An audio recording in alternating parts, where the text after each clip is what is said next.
On today's show, Ferrari makes a $53,000 profit on every car it sells. The UAW gets real interested in forming a union at Tesla, and Chevy shows why diesels still have a role to play in fuel efficiency for passenger cars.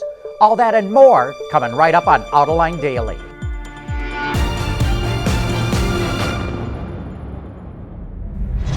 This is Autoline Daily, the show dedicated to enthusiasts of the automotive industry. Well, here's a story that we're going to hear a whole lot more about. Line workers at Tesla have approached the UAW about forming a union at the Tesla assembly plant in Fremont, California. The story broke when one of those line workers posted an article online complaining about excessive overtime, hard working conditions, and frequent injuries. He goes on to say that most Tesla workers earn between $17 and $21 an hour, while UAW workers on average earn over $25. Elon Musk had something to say about this. He called the allegations morally outrageous and said that Tesla workers make more money than UAW workers when Tesla stock options are taken into consideration. This story is far from over, and we're going to bring you all the gory details as they unfold. Well, we just got Ferrari's earnings for 2016, and the numbers are eye-popping good. Ferrari sold just over 8,000 cars, an increase of 350 cars from the year before, but that brought in 9% more revenue, just over 3.1 billion euros. But look at how much of that money dropped to the bottom line. Earnings before interest and taxes shot up 34%. Net income of 425 million euros skyrocketed 37%. That means Ferrari made a net profit of 53,000 euros on every car it sold. We'll be back with more right after this. Autoline Daily is brought to you by Bridgestone Tires, your journey, our passion. Dow Automotive Systems, advanced materials that deliver better results. Lear, a global leader in automotive seating and electrical systems. And by Yanfeng, experience in motion. The Ford Motor Company just put another chip on the autonomous technology roulette board. It's investing $1 billion in a company called Argo AI that specializes in using artificial intelligence for robotic applications. The auto industry is going gaga over AI because the software can be used for writing the algorithms needed for Level 4 autonomous cars. AI is turbocharging the efforts to develop autonomy because we're now at the point where we have software writing the software. Opel and Vauxhall already showed us what their new Insignia sedans look like, but now we're getting more information on the station wagons. Like the sedans, the Wagon sheds quite a bit of weight despite growing in size. Everything is bigger on this car.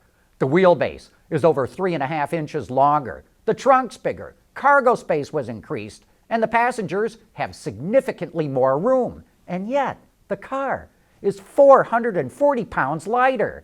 It also gets torque vectoring all-wheel drive and a new 8-speed automatic transmission.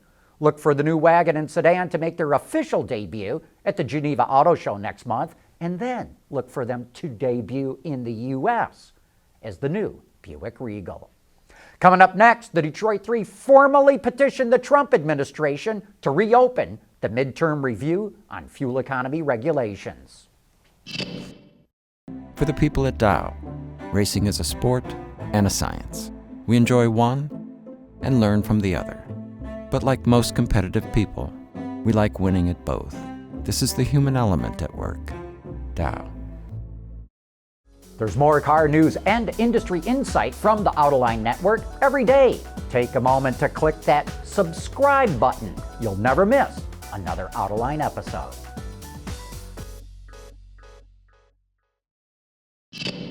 Back in April of last year, PSA's, Peugeot Citroën's, offices were raided in an effort to find evidence that the automaker was cheating on diesel emissions. Now the agency that conducted those raids says it's going to French prosecutors with what it found. PSA is sticking to its guns, saying that, and I quote, the group's vehicles comply with regulatory test criteria.